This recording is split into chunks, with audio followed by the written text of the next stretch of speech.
Balalatha madam ముందున్న అసలైన సవాళ్ళు, బాలలత మేడం అశోక్ నగర్ వదిలి వెళ్ళిపోతుందా? బాలలత మేడం విషయం చూసుకుంటే ఈ విమర్శలు, ప్రతి విమర్శలు, పాజిటివ్స్, నెగిటివ్స్ అనేది అందరికీ ఉంటాయి. ఒక ప్రపంచనం మేడం ఎక్కడికి వెళ్ళినా కానీ ఒక మార్కెట్ని క్రియేట్ చేసుకోగలిగే కెపాసిటీ, ఇన్స్పైరింగ్ చేసి వాళ్ళ దగ్గర అంటే ఎక్కడికి వెళ్ళినా ఏ పని మొదలుపెట్టినా కానీ 100% దాన్ని తాట తీసేదా కుదరదు. అండ్ మళ్ళీ ఇప్పుడు మరి పాజిటివ్గా మాట్లాడుతున్నారు అనుకోవద్దు, ఇది నిజం.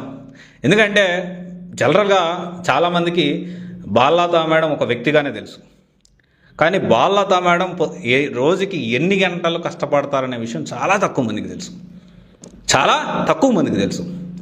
అంటే నేను ఇక్కడ పాజిటివ్గా మాట్లాడడం కాదు, అస్సలు కాదు, మీరు అసలు ఆ విషయం అనుకోవద్దు.